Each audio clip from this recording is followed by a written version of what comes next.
All right, let's talk about something we all feel. In a world that's just constantly screaming for your attention, how do you actually stay in control of your own mind? Well, today we're diving into a framework built for that exact problem. It's called the Spark. So to really get why a framework like this even exists, we have to be honest with ourselves about the problem we're all facing. And it all starts with a pretty simple question for you. I mean, really think about that for a second. When was the last time you felt totally in charge of where your focus was going, and not just being yanked from one thing to the next by some alert or a feed that just won't end? If you're struggling to remember, you are definitely not alone. And that feeling, that constant distraction, it is not an accident. It's by design. The source material for this is super blunt about it. We're living in an environment that is actively working against our ability to think clearly. It's an entire ecosystem that is built on one single currency, grabbing and holding on to your focus. And this, right here, gets to the absolute heart of it. Algorithmic hijacking. What does that mean? It means the apps, the feeds, the websites we use every single day are literally engineered to hook our nervous systems. They're built to reward outrage and knee-jerk reactions over calm, thoughtful reflection. Because in this new economy, our attention, well, that's the product being sold. So, if the whole system is designed to hijack our focus, how in the world do we take it back? Well, that is exactly where the Spark comes in. It's not just about pointing out the problem, it's about proposing a real path forward. This quote from the preface just nails it. The Spark isn't some static, dusty rulebook, it's a living project, something that's always evolving, and it does it by blending the best of ancient wisdom with modern science and our own personal journey of discovery. So what is this thing really? The source defines it as two things, a framework for living and a community of people who practice it.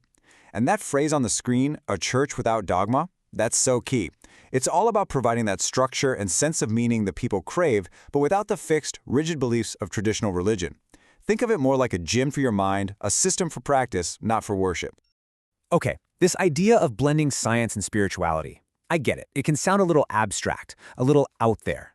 So what does it actually look like when the rubber meets the road? Let's break down how it works. This is such a perfect example of the philosophy. On one side, you've got these ancient creation myths, these beautiful poetic stories about a first spark or a divine fire, and on the other, you have the scientific story of the Big Bang. Now, instead of pitting them against each other, the Spark says, hey, wait a minute, what if these are just two different languages trying to describe the same incredible mystery of where we came from? And this brings up a really crucial point. The Spark has deep respect for the scientific method. But it also uses these mind-bending ideas from, say, quantum physics as powerful metaphors. It's not about trying to twist science to prove some spiritual point. No, it's about using the awe and wonder of science to inspire a deeper sense of connection and mystery in our own lives. Okay, so this framework isn't just a bunch of cool ideas to think about. It's a practical, hands-on toolkit for daily life. And it's all built on a set of core principles that get translated into simple, repeatable actions. These are just a few of the core principles from what the source calls its constitution. And they're powerful. I mean, take attention sovereignty. That reframes your focus. It's not just something you manage, like your email inbox. It's something sacred, something you protect. Or look at ethical technology, the radical idea that our tools should exist to help us thrive, not the other way around. Each one of these principles is like a compass for making better choices. Right. So if the principles are the why, the big ethical ideas, then how do you actually live them day to day? That is where the protocols come in. They're the simple, concrete actions that bring these big principles down to earth and into your life. And here is a perfect practical example. You want to practice attention sovereignty? You use the 3 checks before you engage with a piece of information. It's a simple filter. First, you check the source. Who's telling me this? Then the signal. How is this making me feel? Is it jacking up my outrage? And finally, the substance. What's the actual claim here? And is there any real evidence? See, it's a simple tool to help you navigate the world with more clarity and a lot less reactivity. So, okay, these principles and protocols are awesome for us as individuals. But what's the bigger picture? The ultimate goal of the Spark isn't just about self-improvement. It's about building something much, much bigger. It all comes down to this simple but incredibly powerful idea. The only way we get to a healthier society is by starting with healthier individuals.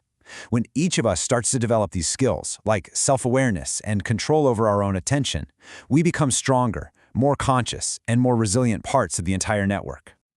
So the endgame here is collective. It's about fostering an entire culture that values truth, health, and conscious choice way more than it values outrage and distraction.